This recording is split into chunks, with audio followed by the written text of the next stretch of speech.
ஒரு கரெக்டாக ஒரு 15 நாள் 20 நாளைக்கு முன்னாடி நம்மகிட்ட ஒரு குதிரை, ஒரு ஆண் குதிரை ஒன்று வாங்கியிருந்தாங்க, ஒரு அப்ளேக்கு. அதே மாதிரி 2வது ஒரு ஃபீமேல் குதிரை நமக்கு ஒன்று தேவைப்படுது அப்படின்னு வந்து சொல்லியிருந்தாங்க.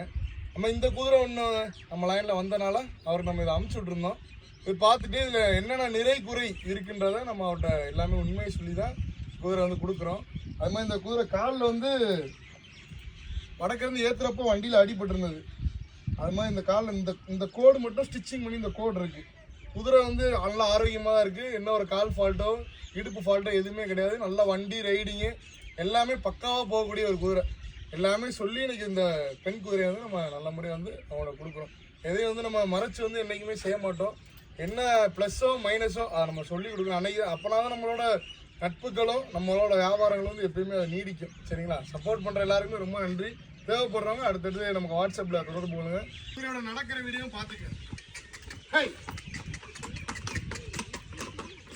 குதிரை நல்லா ஃபிசிக்கல்லாம் பக்காவாக தான் இருக்கு. இடுப்பு வீடியோ பார்த்துக்குங்க. இடுப்பு எதுவும் கம்ப்ளைண்ட் இருக்காது. குதிரை வார்டு ஃப்ரீயாக போய்கிட்டே இருக்கு. குதிரை கொஞ்சம் கிறக்கமாக இருக்கு. அது எப்படி ஒரு இருபது போனாலும் ஜம்முன்னு ஆயிடும். நல்லா 4 கால் சுத்தம்.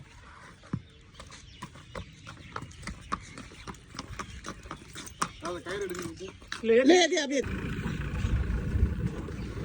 பிரதர், சடன் பிரேக் அடிக்கக்கூடாது, கட்டடிச்சு போகக்கூடாது. வண்டி எதுவும் ஏறி போயிடாதீங்க. இது மட்டும் ஞாபகம் வச்சுக்கோங்க. கவனம் போங்க. பாய்.